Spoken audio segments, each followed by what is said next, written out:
Hola, ¿cómo están? El gobierno asegura que lo peor de la recesión ya ha pasado y que también eso implica que los salarios han dejado de caer frente a la inflación. Pero la sensación de los bolsillos es bien diferente. Por eso hoy nos vamos a preguntar si los salarios se han recuperado efectivamente o no. Ese será nuestro tema. Soy Daniel Alonso y esto es Ronda de Negocios.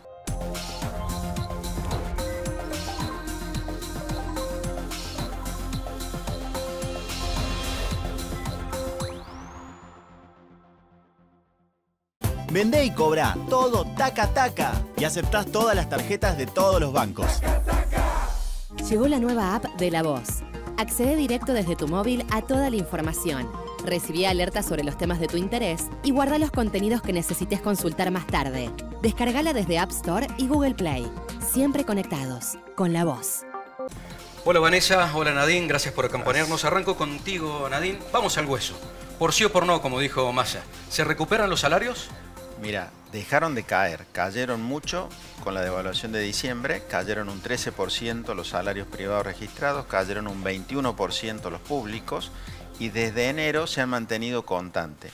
O sea, dejaron de caer, no se han recuperado, pero tienen la posibilidad a partir de ahora de empezar a recuperarse. Ahora, esa es una comparación, si se quiere, en la cronología de lectura corta en el tiempo.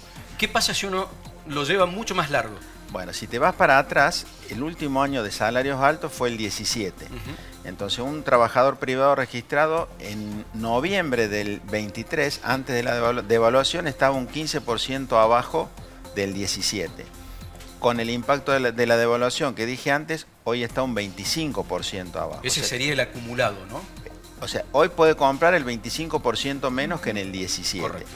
El público estaba un 20% abajo del 17 y con la devaluación perdió otro 20%. O sea, hoy está un 37% abajo del 17.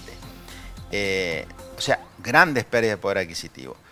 Lo que habitualmente hago, que no se hace mucho, es mido la pérdida acumulada. Porque si vos vas perdiendo todos los meses, vas acumulando una pérdida. Bueno, fíjate el número que da.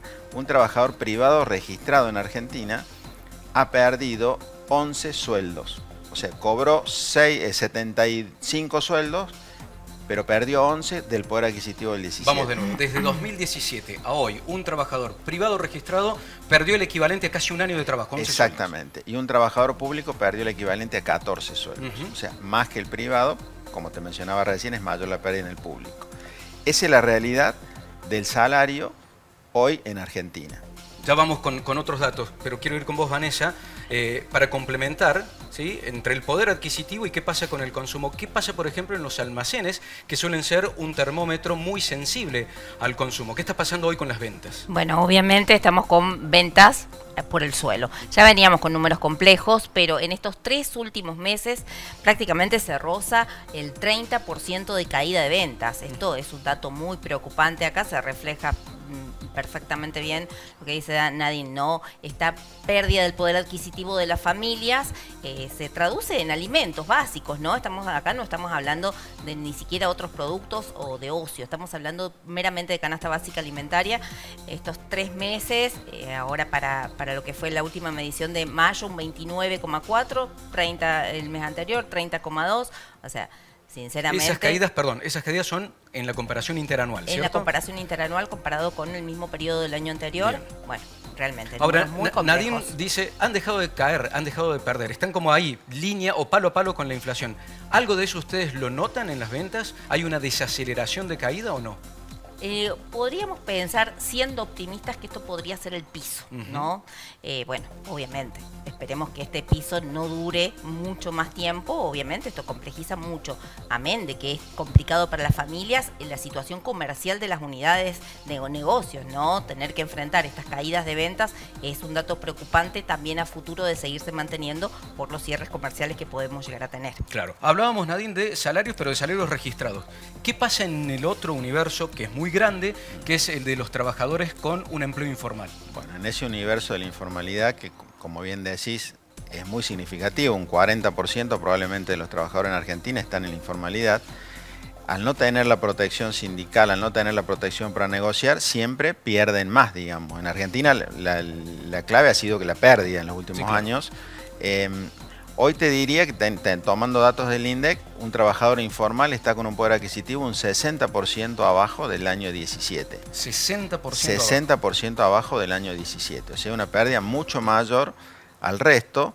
Y bueno, ahí la clave no solamente es que mejore su ingreso, sino también cómo la economía va generando mayor formalidad y va incorporando, ¿no es cierto?, a esos trabajadores a un esquema mucho más socialmente lógico que el que tenemos. Y un concepto por lo menos de jubilados y pensionados, ¿cómo está eso? Bueno, mira, jubilados, el poder adquisitivo hizo piso en febrero y como desde abril el gobierno puso un decreto que les va dando la inflación de 2 meses previos. Compensado con un bono. Compensado con un bono a los de la mínima. Desde febrero a mayo ha habido un aumento real de las jubilaciones, por supuesto que arrancando con un 40-45% abajo de poder adquisitivo respecto al 17 nuevamente. O sea, ahí es clara que se hizo piso y viene mejorando. Hacia adelante va a depender de que la inflación siga en niveles como lo que está y no tenga nuevamente repuntes al alza, porque en ese caso vas a volver a tener una pérdida respecto al mes previo. Recién, Vanessa, hablabas de la canasta sensible, la canasta de productos básicos.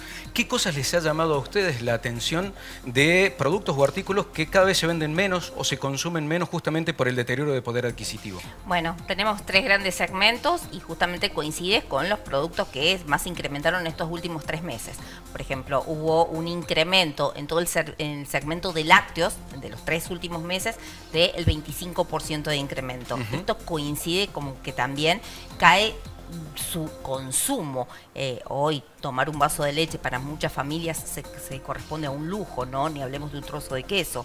Luego, un 24% estos 3 últimos meses se incrementó la carne. La carne que había tenido su gran estampida en diciembre, todos los productos, ¿no? Recordemos, en diciembre la canasta básica alimentaria subió un 37% en tan solo diciembre. Claro. Luego hubo una baja en enero y febrero de la carne, pero luego se recuperó quedando en números similares a los de diciembre. Esto también repercute en su consumo. Estamos en los consumos más bajos de los últimos años en carne vacuna. Si bien se reemplazan por otros cortes o por otras carnes, nunca se equiparan. Y en los últimos 3 meses también una caída en el consumo, en el incremento de los productos de higiene y limpieza, que también habían tenido fuertes incrementos. Lamentablemente, estos segmentos que más se incrementan se traducen en caída de consumo, junto con lo que significan frutas y verduras. Hay hogares donde no se consume prácticamente frutas porque tienen que elegir o comprar el pan o comprar la fruta. Y esto también se traduce en que en muchos hogares, y casi en un 47%, se recorta una ingesta. O sea que acá estamos viendo que no tan solo ya se recorta el consumo de alimentos esenciales, sino ya de una ingesta. Cuando vos decís ingesta, se recorta una comida del día. La cena. Ellos manifiestan en nuestras encuestas de hogares que recortan la cena. Se merienda más tarde, en pos de llenarse un poco más, 6, 7 de la tarde, 8 de la noche, se elimina la cena y bueno, los adultos mayores generalmente siguen de largo como una infusión, y si hay algo más sólido para los pequeños, verdaderamente un dato más que preocupante en este difícil contexto económico. Queda claro. Nadim, a ver, si uno ve el vaso medio lleno y pensando que este podría ser un punto de inflexión, en algún momento tiene que dejar de caer, esto podría estar ocurriendo. Pero, a ver, la clave es cómo hacemos para que los salarios crezcan y se sostengan en ese crecimiento de manera sustentable. Bueno, mira, ahora se plantea una discusión muy relevante en Argentina, como otras veces. Se empieza a hablar de que el dólar está atrasado, de que hay pérdida de competitividad cambiaria. El gobierno dice no voy a devaluar. Entonces es interesante analizar para atrás de las últimas devaluaciones de los últimos 20 años qué pasó con el salario. Toda vez que Argentina devaluó, el salario real perdió. No solo bajó el salario en dólares, que es obvio, sino que perdió poder adquisitivo internamente. Fíjate, la última devaluación, cuando asume el gobierno anterior de Macri, que devaluaron también, ahí el salario real perdió en 3 meses un 6%, pero a los 6 meses ya perdía 12%. ¿Sí? O sea, la situación de hoy es, bueno, ¿dónde estamos ahora? ¿Estamos para recuperar o para caer? ¿Y dónde estamos? Entonces, yo creo que la economía tiene la posibilidad de estar tocando piso, si es que ya no tocó el piso de actividad, y en la medida que eso empiece a recuperarse, Si por ejemplo el crédito creció un 5% real en mayo, después de 6 meses de caer consecutivamente, hay algunos indicadores que pueden estarte dando esa posibilidad de un piso. Bueno, el salario real genuinamente va a poder mejorar en la medida que haya más actividad. Claro. Ahora con un rebote, pero básicamente que en Argentina haya un flujo de inversiones importante, que haya más actividad económica y que esa mayor productividad, esa mayor producción que cada trabajador va a hacer, le sea remunerada. Esa es la manera genuina de que se recupere. Ojalá se haga una discusión profunda y seria y no volvamos a caer en lo de siempre. O sea, devaluar para generar competitividad cambiaria que se termina agotando al poco tiempo, pero te quedas con un asalariado en peores condiciones que las previas a la devaluación. Claro, hablando de discusiones profundas y serias, se habla mucho, pero se actúa poco sobre una reforma tributaria. ¿Cuánto pesan hoy los impuestos en los productos más sensibles de la canasta? Si bien allí IVA diferenciado, pero después hay una cascada, ¿no? Ingresos brutos, tasas municipales. Totalmente, y la presión es altísima, y sobre todo hablando de una canasta básica alimentaria muy necesaria para las familias. Hoy ronda prácticamente un 42-43% la presión tributaria en alimentos. Eso sería el promedio. Es el promedio, si bien tenemos en harinas, carnes y leches, un 10,5%, de ahí en más todos los productos de la canasta básica alimentaria tributan el 21% de IVA, un 9% de aportes de seguridad social, un 5% de lo que es ganancias y un 1,2% en impuesto al cheque. Eso hablando de los nacionales. 5% ronda más o menos ingresos brutos en lo que es provincial y un 1,5% en municipales. Vemos verdaderamente esta cascada y que complejiza toda la situación. Hoy por hoy se podría, nosotros desde el Centro de Almaceneros, próximos a cumplir 120 años, siempre hemos pedido por la quita del IVA de los alimentos, ¿no? Es más, ya en épocas de pandemia muchos países lo empezaron a aplicar y bueno, con excelentes resultados. Acá en la Argentina ni siquiera está puesto en carpeta comenzar a analizar estos impuestos, ¿no? Verdaderamente, hoy la presión sigue siendo altísima y no vemos que se plantee un debate serio como para querer profundizar. No sé cuál es la fuente del Centro de Almaceneros, pero Yaraf viene trabajando mucho en esto. Son los números esos, no sé si están usando los de Yaraf o tienen cálculos propios, pero son los mismos que venimos manifestando. O sea, básicamente un alimento tenés 42, 44%. Si haces una canasta de consumo de un supermercado, estás en ese nivel. O sea, el desafío de bajar la carga tributaria en Argentina es enorme, ya lo hemos hablado muchas veces antes. Una cosa que me parece a mí muy relevante y que se aprobaría ahora con la ley bases, es que existiría de alguna manera, no sé bien cómo, pero que vos tengas en el producto la carga tributaria. Sí. Al menos la nacional. Sí, desagregarlo. Desagregarlo, al menos la nacional, la será la indirecta, será IVA, será impuestos internos, pero al menos vas a tener una noción, digamos, porque de lo contrario el consumidor no sabe cuánto le cuesta el Estado, digamos, porque le cuesta cuando uno consume. Sí. Sobre todo, imagino también con impuestos que están encadenados y que no tienen la visibilidad, por ejemplo, ingresos brutos. Ingresos brutos en un alimento pagas el 9%. Si de 100 pesos que gastas en un alimento, 9 pesos son ingresos brutos de toda la cadena. Queda claro. Y eso no Vanessa, Nadine, muchísimas gracias por habernos acompañado. Cerramos la ronda de hoy. Vamos ahora a la mirada.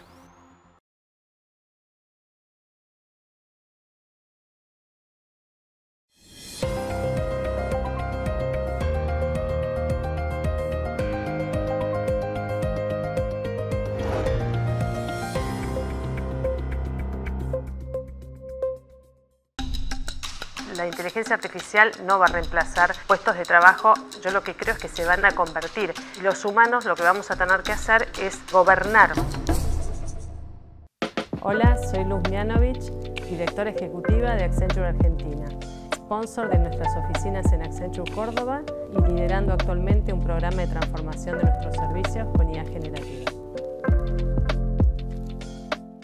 El rol de la tecnología es fundamental porque es el habilitador a dar el mejor servicio agregando el mayor valor.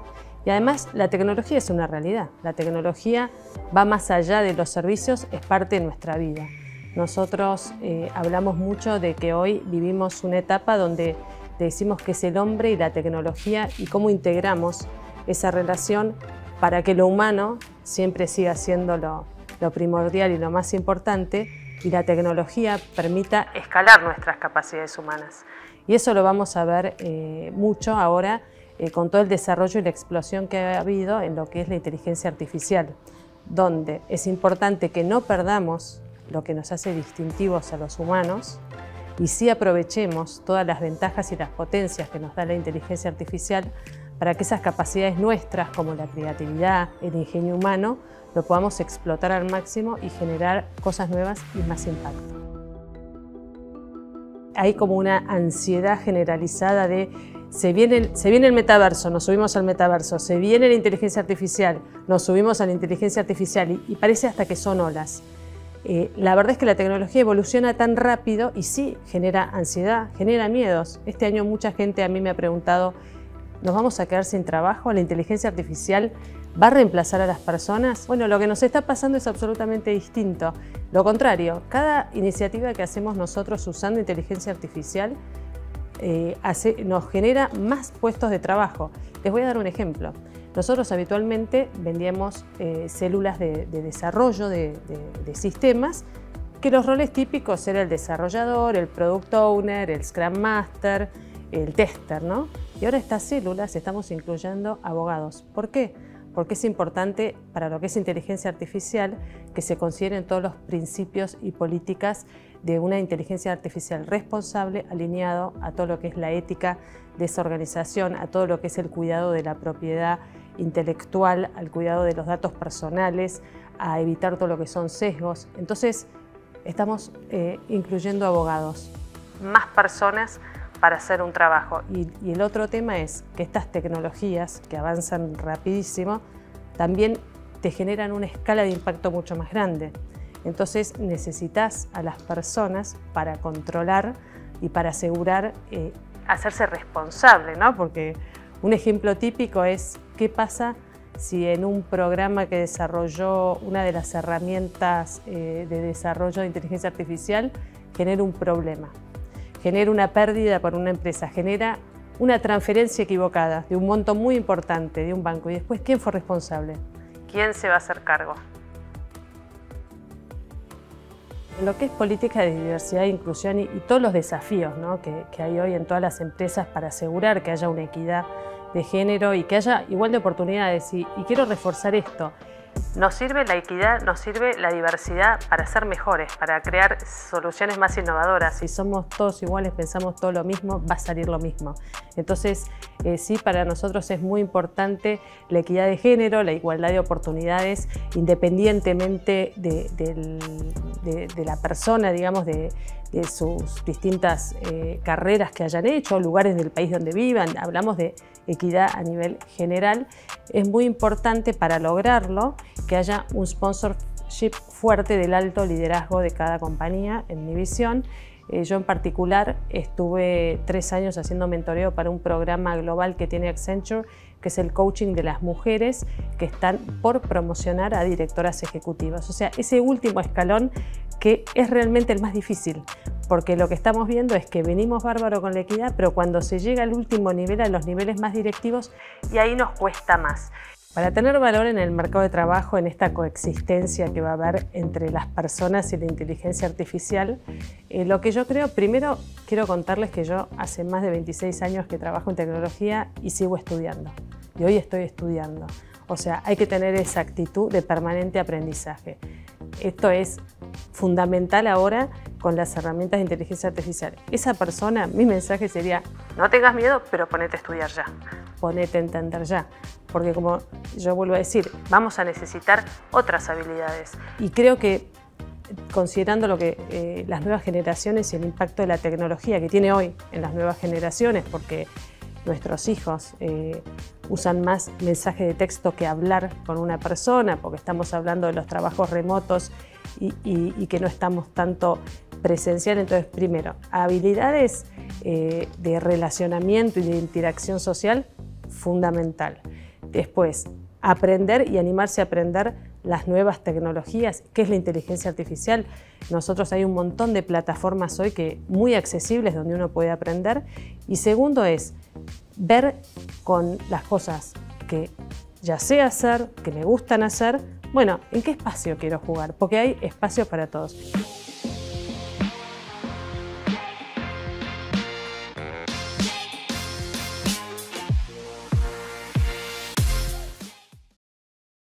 Vendé y cobrá todo taca taca y aceptás todas las tarjetas de todos los bancos.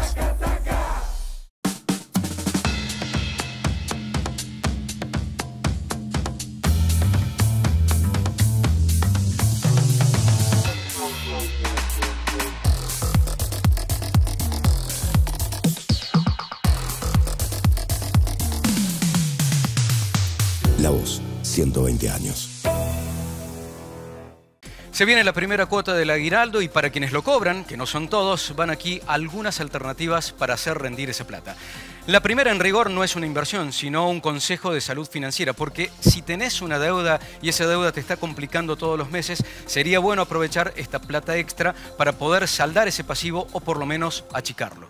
La segunda, acordate que frente a una inversión tenés que tener en cuenta un objetivo por un lado y por el otro diversificar el riesgo. Si el objetivo, por ejemplo, es cuidar el poder de compra del dinero, una buena opción pueden ser los bonos en SER, que te cubren de la inflación, y a más largo plazo, eventualmente, bonos en dólares. La tercera, si tenés la posibilidad de manejar tiempos de retorno de más largo plazo, podés pensar en obligaciones negociables o acciones de empresas, en particular de compañías ligadas al sector de energía, porque vienen muy bien y porque tienen buena perspectiva a futuro. Y por último, la pregunta del millón, ¿vamos o no vamos al dólar? Aquí en rigor tenés que tener en cuenta, por un lado, que puede haber un aumento estacional de la cotización de la divisa, sobre todo de las cotizaciones paralelas, justamente por la presión del aguinaldo. Pero lo segundo que tenés que determinar es que si la plata que vas a usar la vas a necesitar a corto plazo o no, porque eso condiciona la entrada y la salida de la inversión. Hasta aquí llegamos hoy y nos encontramos pronto en una nueva ronda de negocios. Chau.